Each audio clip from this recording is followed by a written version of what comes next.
TIFU by successfully breaking my friend out of jail for a minute. This was years ago, and I will not tell specifics and I will use fake names, but this is the most epic FU I have ever heard of, and it was me that FU. I was in the military, but we were stateside. There was a group of fellow buddies with me. This was the night we all learned what a Jaeger bomb shot was. We had round after round after round after round. The night went by extremely fast, and my friend Brian decided he would drive myself and my roommate home to our off-base appointment. We left the bar and it was not long before we were pulled over. Turns out that a sedan having three 21-year-olds leaving a bar at 2 a.m. near a military base is suspicious. The police officer knew we were all drunk when he got to Brian's car window, and we all admitted to it. The police officer gave Brian a breathalyzer test, which he promptly failed. The officer handcuffed Brian and put him in the back of the police car.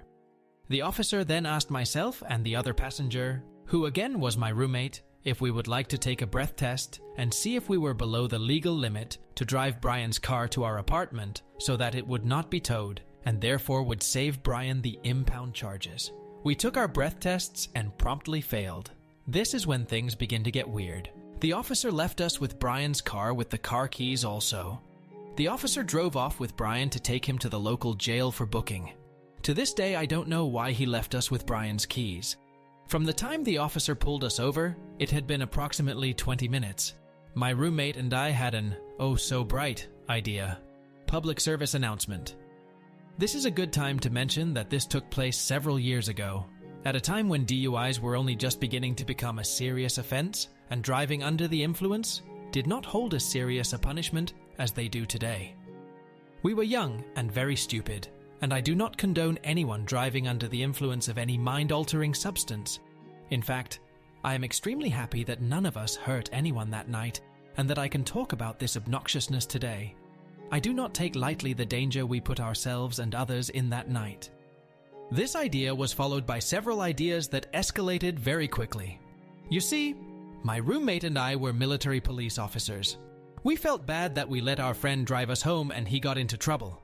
With an extreme lack of judgment and against all of our common sense, we decided that we would drive Brian's car back to our apartment. We didn't have far to drive, but this doesn't excuse the absolute stupidity that we were acting upon.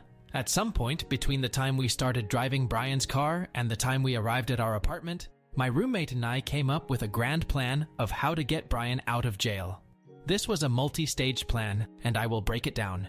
Get Brian's car back to our apartment. Brush our teeth and put gum in. Shave and get into our military police uniforms.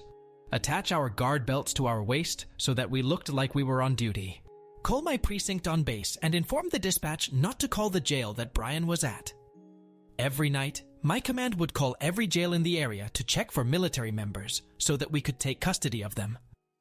I knew who was working dispatch that night, and that person just so happened to owe me a big favor. I made it clear that I would not explain why I was asking dispatch not to call this specific jail. Dispatch agreed not to call. I called the jail Brian was at and told them that I was my command and that I was checking to see if any military members were in their jail. They stated yes and stated Brian's name. I asked if it would be okay if we come and take Brian into custody. They said yes. Switch cars. Leave Brian's car at our apartment and drive one of our own to the jail. One last pep talk and walk out the door. We arrive at the jail, and it's around 4 a.m. and very quite no other cars in the jail parking lot. We go to the jail entrance and ring a buzzer. A corrections officer speaks to us through an intercom system. I speak into the intercom while looking into a camera, and I inform the corrections office that we are there to take custody of Brian. They said, okay. It took about 25 minutes before we heard anything further, and as you could imagine, we were scared out of our minds and it felt like an eternity. It felt like the exact fear you would feel if you were trying to break a friend out of jail. Then, without warning, a loud buzzer sound goes off. The large, thick metal door in front of us slides open, and on the other side, we see two corrections officers and Brian in handcuffs. I've never personally seen a ghost, but at that moment I knew what a person's face would look like if they ever had seen one. Brian's jaw dropped and his face went extremely flush, ghost white. I greeted the corrections officers and told them I will put my handcuffs on Brian so that they can have theirs back. Before doing so, I turned Brian around and gave him a pat down. I swapped the handcuffs and that was it. I had Brian in custody. My roommate and I thanked the corrections officers, and we turn and walk away with our hearts beating out of our chest. We are walking across the parking lot to our vehicle when my roommate whispers to me, "Don't get in the car. Don't get in the car." At that moment, a police officer walks up behind us and looks us dead in the eyes, then asks us, "Aren't you two the passengers of the vehicle I just pulled over tonight?" It was this moment that our hearts stopped, and so did our breathing. Like I said, the parking lot was empty when we had arrived. No one inside or outside of the jail had caught on to us. It just so happens that the arresting officer arrived to the jail while we were in the Sallyport waiting for Brian to be released to us. The arresting officer was just sitting there doing paperwork in his patrol car in the jail parking lot as we walked Brian out of the jail and to our car. I'm sure you can guess what happened next. Yep, we all got put in jail. About 8 a.m., our command actually came and got us.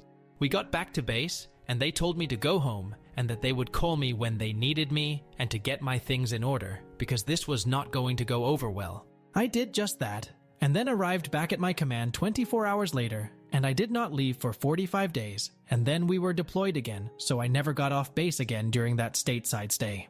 I was punished to the fullest extent of the Uniform Code of Military Justice, UCMJ, the military law. I was a disappointment to many people because of this FU.